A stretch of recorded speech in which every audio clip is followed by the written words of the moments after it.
Welcome to El Mejor Inglés. I'm your host, once again here with you in this show. This one is called American versus British English, or soccer versus football.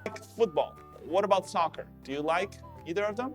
Actually, what's the difference? Are they the same thing? They are the same sport, but soccer versus football. These words highlight the differences between British English and American English. George Bernard Shaw, okay, you have to look him up and there's a link down there. George Bernard Shaw once was quoted as saying that American and England are two countries divided by the same language. Okay, maybe he didn't say it, maybe it's not true, but he was quoted as saying that, and it kind of illustrates something. If you are a student of English, especially here in Latin America, you will encounter and you will be puzzled by this difference between American English and British English. We're going to look at the differences in grammar, pronunciation, spelling, and basically culture. One of the differences between American English and British English is in vocabulary. In American English, we have the word apartment, but in British, we call them a flat. In American English, we say gasoline, put gas in my tank. In British English, we say petrol. In American English, we say trash, but in British English, we say rubbish. And these are some things that you will notice when you start looking at the differences. Another difference is actually in the spelling of the words, okay, how you put them together.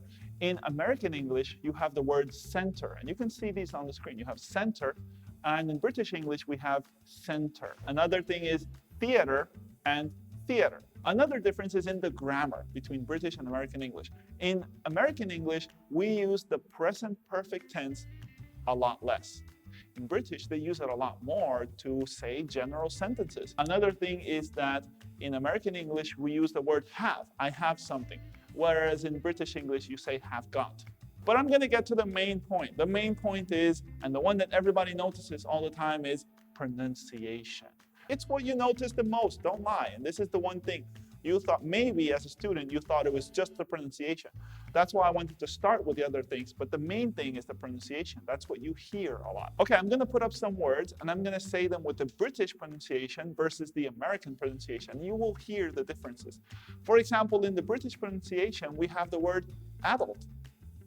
But in an American pronunciation, we have adult. Adult, adult. Another word that we use a lot is agile and agile. So British, agile, and American, agile. Another thing with the next word is that in British English, they don't say the R as hard as the Americans.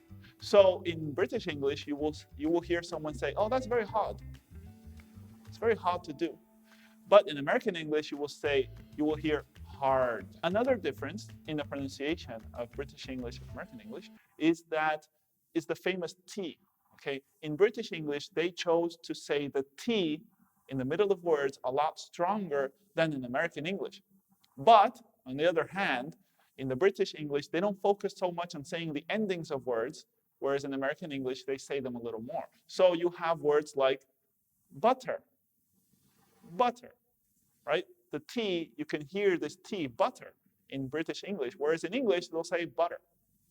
It sounds like a D, butter. So hopefully, after this video, you do understand the differences between British and American English. All right, now, since this video has to do with soccer versus football, I do want to remind you that if you have this need to play soccer or football, which is the same thing, after this video, you should definitely contact Brazuca Soccer Field, who is one of our sponsors. Thank you very much, Brazuca. My quick opinion is that American English is more important for us, and this is also what Progressive English Services thinks. If you need English and you want to learn with an accent that is more practical, definitely contact Progressive English. Si usted conoce a alguien que necesita mejorar, puede contactar a Progressive English Services en el 809-732-5150 o visitar la página web pes.com.do. También el enlace está aquí debajo. Remember to, as usual, like this video, subscribe if it's the first time you're here so you don't miss out anymore. Remember to share it on Facebook and tell all your friends if you thought this was cool. We keep making them for you.